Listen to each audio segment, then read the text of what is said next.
Herkese merhaba, bugün nasılsınız?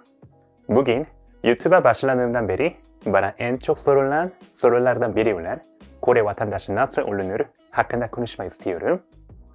Bu sorunun sorulması ülkemize olan ilginin ne kadar büyük olduğunu gösterdiği için bu soruyu her aldığımda çok mutlu oldum. Ben de güzelce cevap vermek için geçen hafta biraz araştırma yaptım ve bugün sizlere teker teker anlatacağım. Kore kanunlarına bakarsanız vatandaşlık kanunu adlı bir kanun var ve orada Kore vatandaşı olma ile ilgili her şey yazıyor. Ama bir yabancı olarak kanundaki maddeleri teker teker okuyup anlamak çok zor olduğu için ben oradan en önemli şeyleri toparlayıp anlatayım. Ama video çok uzun olmasın diye bu videoda Kore vatandaşı olmanın en genel yolundan bahsedip doğum ya da evlilik sebebiyle vatandaşlık kazanmak gibi özel durumları ise bir sonraki videoda anlatacağım. Vatandaşlık kanununa göre genel yol ile Kore vatandaşı olmanın 6 şartı var. Ama bunlar sadece minimum şartlardır.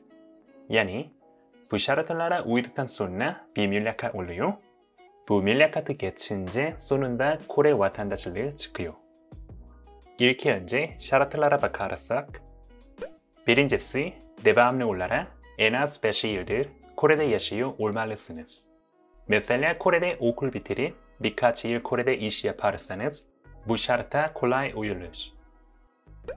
İkincisi yaşınız 19 veya üstü olmalı. Yani bu bir yetişkin olmalı demek oluyor. Bu arada bazılarınızın bildiği gibi Kore yaş sistemi biraz farklı ya. Buradaki yaş Kore yaşı değil, ülkenizde kullanılan yaştır. Kafanız karışmasın diye söyledim.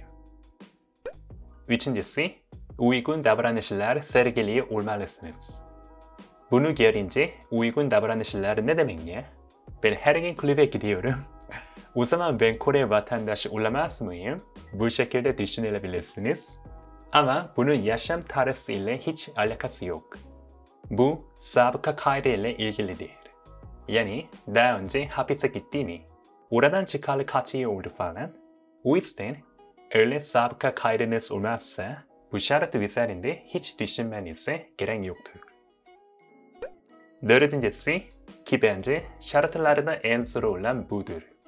İşte Kore'de geçmek için yeterli maddi imkanınız olmalı. Daha detaylı konuşursam kanuna göre şu iki şeyden en az biri olmalı. Birincisi en az Kore'nin geçen yıldaki kişi başına düşen gayri safi milli gelir kadar para kazanıyor olmalı. Şimdi 2020 yılı olduğu için Kore'nin 2019 yılındaki kişi başına düşen gayri safi milli gelirine bakarsak Türk lirasıyla 185.000 TL oluyor. O yüzden Kore'de işi bulamazsanız bu şarta uymak biraz zor olabilir maalesef. Hem de ben iş derken kafe ya da restorandaki işlerden bahsetmiyorum. Çünkü oralarda o kadar maaş verilmiyor.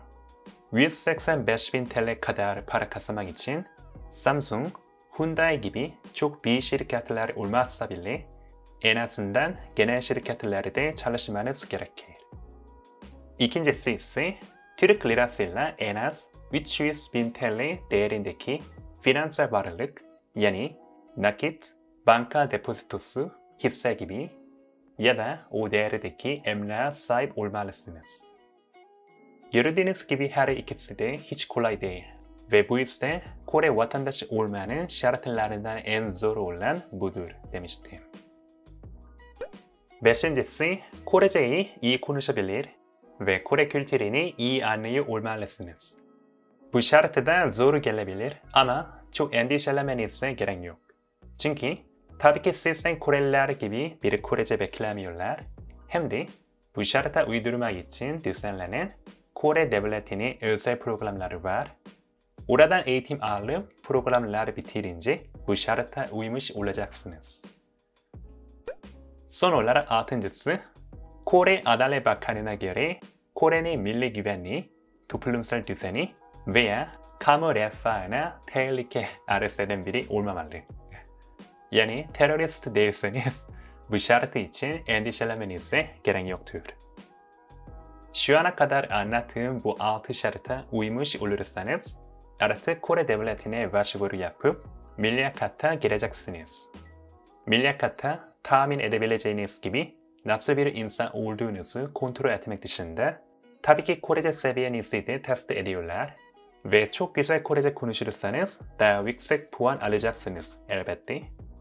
Bir de mülakatta Kore hakkındaki temel bilgileri de soruyorlar.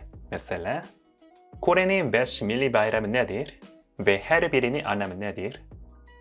Kore'nin milli marşının birinci kıtasını söyleyebilir misiniz? Kore'de yaz olimpiyatı ne zaman hangi şehirde düzenlenmiştir? Kore Anayasası'na göre halkın 4 ana görev nedir? Gördüğünüz gibi kolay olmayan sorular da var.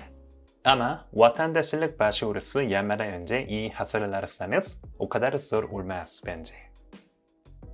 Arkadaşlar, ve şu ana kadar Kore vatandaşı olmanın genel yolunu anlattım.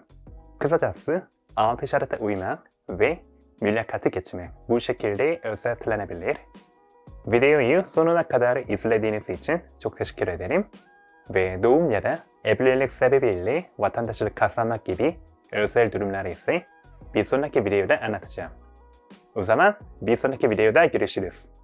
Güle güle.